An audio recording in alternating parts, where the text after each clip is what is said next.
Ang pulong sa Ginoo nag-ingon sa unang Timoteo 6 versikulo 11, apan kay ikaw iya man sa Dios, likay kining tanan. Paningkamuti nga mahimo kang matarong, Dios nun, may pagtuo, may paghigugma, mainantuson ug maaghop.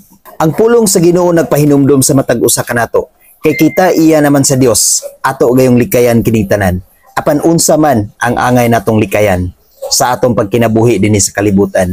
Gusto sa Ginoo igsoon nga likayan nato ang mga buhat nga dili makapahimuot kaniya, ang mga sinultian nga dili makapahimuot kaniya. Likayan nato ang pagbuhat og dili matarong dinhi sa kalibutan. Likayan nato ang pagkadili Dios nun dinhi sa kalibutan.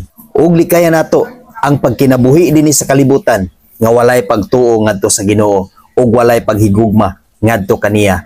Isip mga katawhan sa Dios nga mga niluwas sa Dios nga matinud-anon nga nituo ug midawat ni Kristo, ato gayud nga buhaton ang mga butang nga makapahimuot ngadto kaniya. Ang mga butang nga uyon diha sa iyang kabubuton. Paningkamuti nga mahimo kang matarong, mahimo kang Dios nun, may pagtuo, may kahadlok, may pagtahod ug may paghigugma ngadto sa Ginoo nga matinud-anon gayud.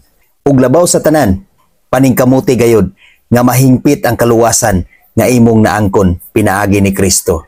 God bless sa tanan.